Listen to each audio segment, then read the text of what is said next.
Hello, everyone.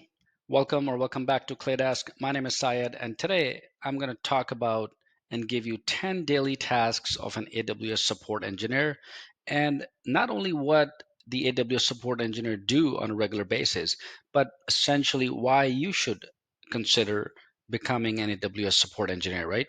So let's dive right in. The daily responsibilities of an AWS support engineer can vary depending on the organization that you work for, right? And the specific role within the support team. However, there's some common tasks and activities that I want to talk about that an AWS support engineer might perform on a daily basis. So let's dive deeper into each point. I'm going to give you some examples, real life scenarios as we move forward. So the number one task that you might be doing is the customer support. So an AWS support engineer intends or interacts directly with customers to address their inquiries, right? Troubleshoot technical issues and provide guidance on using AWS services effectively. Now, for example, a customer might reach out to you for assistance, right, with configuring an Amazon EC2 instance. So you need to be able to walk through the customer and resolve the issue regarding the EC2 instance, right? Or troubleshooting connectivity issues with Amazon RDS database or Route 53. So you need to be well versed with the AWS fundamental concepts, right? For example, the ideal support engineer should have the AWS Cloud or Certified Cloud Practitioner certification, right? And if you want the full course, it's right here on our channel. It's a 3-hour course, hands-on, and it will teach you how to become the AWS Certified Cloud Practitioner. All right. So that's the customer support. The support engineer also listens to the customer concerns, asking probing questions to understand the issue fully, okay, and works collaboratively to identify and implement, understand solutions. And you will also be able to recommend for optimizing AWS resources or suggest alternative approaches to achieve the customer goals. So that's the first part of your daily routine as part of the support team. All right, number two, very important, is ticket management. For example, you might be working with Jira ticketing service or even ServiceNow platform, but typically enterprise organization they use Jira for creation of tickets. So using a ticket system like Jira, for example, the support engineer logs incoming support requests, categorizes them based on priority, and then you would also be able to assign them to the appropriate team members for resolution. So let me give an example. A ticket might be created for a customer experiences performance degradation in their AWS Lambda functions. Maybe the Lambda functions are taking too long. So they would call you and then you'll be able to resolve them. But in order to resolve them, you would generate a ticket and then assign that ticket to a senior software engineer, right? Because again, you're a support uh, professional, but you may not be well versed with the high end or experienced software engineer. So you would create a ticket, you would open up a Jira ticket, you would create and then assign the ticket accordingly. And of course, you'll follow up as well. So the engineer regularly updates the ticket statuses, communicates with the customers to provide progress updates, and then ensures that the SLAs are met, the service level agreements are met. They also prioritize tickets based on urgency and impact, focusing on resolving critical issues promptly to minimize downtime for customers. All right, so that was the second part. Third is the troubleshooting. Pretty common, right? We do it all the time. So, troubleshooting technical issues, the engineer analyzes logs, examines system configurations, for example, and you'll be able to use monitoring tools like Amazon CloudWatch, right? Or Amazon X-Ray to identify the root cause of the problems. So, let me give an example. You might be able to troubleshoot a customer's complaint about slow performance in their Amazon S3 bucket by analyzing the access logs and identifying bottlenecks, right? So that's something that you would be doing on a regular basis. You would also systematically test hypotheses, isolate components, and iteratively narrows down potential causes until the issue is resolved. Now, you'd be documenting the findings and solutions for future reference, and then share insights with the team to enhance collective troubleshooting capabilities, right? Because if you solve an issue, it's important to document it because it may come over and again, or your colleague might ask you for a resolution. So that was the third task that you would be doing. Fourth, of course, is nevertheless documentation. So maintaining documentation is essential for not only knowledge sharing, but you'd actually create and update knowledge-based articles right on your platform. That's very important because as you create and resolve issues and problems, these are common issues that several customers are facing, you'd be documenting them in a knowledge based article. And that's very helpful not only for you, but for other staff members as well. Frequently asked questions, for example, and troubleshooting guides to address frequently encountered problems. So, for example, they might document step-by-step instructions for configuring Amazon VPC peering connections. Okay, so that's something that you would be documenting and then maybe using later on.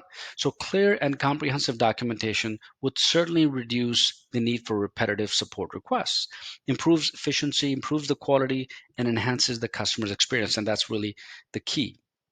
It also serves as a valuable resource both for customers and internal support teams, enabling them to find answers quickly and accurately, right? So, collaboration is number 5, right? That's something that's also important as you would be doing it on a regular basis, which is a key, by the way, in my experience, because collaboration is key to resolving complex issues and leveraging collective expertise within the support team and across different departments. The engineer, or you would primarily collaborate with peers, developers, engineers, and subject matter experts to share knowledge, seek advice, and coordinate efforts to address customer issues effectively. So, for example, you might be escalating a challenge, technical issue to AWS support, advanced troubleshooting team for specialized assistance. So, effective communication and teamwork would foster a supportive environment where team members can learn from each other, leverage diverse perspectives, and collectively solve problems more efficiently than working in isolation, right? So it's important to have an effective collaboration mechanism. All right, number 6 is training and skill development. So continuous learning and skill development are essential for staying updated on evolving AWS services, features, and best practices. And that's true for anyone, by the way, not just an AWS support engineer, but if you're a DevOps engineer, solutions architect, doesn't matter. It's always a learning process is continuous, right? So the support engineer would invest time in self-study. You'll take some training courses and pursue certifications like the AWS Certified Cloud Practitioner or Solutions Architect Associate Level or AWS Certified Developer to deepen your expertise, right? And that you can do as you progress through your experience. So, for example, you might enroll in an online course or take courses for free here, right here on our channel on latest enhancements on Amazon ECS, AKS, or AWS Lambda as an example. So, by continuously improving your technical skills and knowledge, you would enhance the ability to provide quality support to customers, stay ahead of the emerging trends, and adapt to changes in the AWS ecosystem. Now, this has another benefit because as you're working as a support engineer, you're definitely gaining additional experience, insight on resolving issues, and also learning, right? And becoming or gaining additional certifications. Well, guess what? That's a stepping stone to your next level, which is easier. All right, moving on to number 7, which is incident management. This is fairly common because during incidents such as service disruptions or outages, the engineer would basically participate in incident management processes to coordinate response efforts and minimize the impact on customers. So you would communicate updates to affected customers, for example, work with internal teams to diagnose the root cause of the incident itself and implement remediation measures to restore service functionality. Let me give you an example that they might lead a post-incident review to identify lessons learned and implement preventive measures to reduce the risk of recurrence. Okay. Now, effective incident management requires clear communication, rapid decision making, and collaboration across multiple teams to resolve issues quickly and mitigate customer impact. Perfect. Let's move on to number 8, right? Proactive monitoring. Now, there's a thing called monitoring, and then there's proactive monitoring, right? Basically, proactive monitoring AWS services and infrastructure helps identify potential issues before they impact the customers. So the engineer would set up the alerts and monitors key performance right off the bat, key metrics using monitoring tools like AWS CloudWatch or AWS Config. So, for example, they might configure alarms to notify them of CPU utilization spikes in an Amazon EC2 instance, right? Or storage capacity in the Amazon RDS database. By proactively addressing issues and implementing preventive measures, as a support engineer, you would definitely reduce the likelihood of service disruptions, improving reliability, and enhance the overall customer experience. Okay. All right. So, number 9 is gathering customer feedback. And internal insight is crucial for identifying processes. So, the engineer basically would solicit feedback from customers through surveys, short interactions, and forums to understand their pain points and areas for improvement. For example, they might analyze customer feedback to identify recurring themes or trends in support requests, and then propose enhancements to AWS services or documentation to address them, right? So by actively listening to customer feedback and advocating for improvements, the engineer contributes to the continuous improvement of AWS services and support processes, ultimately, of course, enhancing the customer experience and driving customer satisfaction. All right, last but not least is ad hoc projects.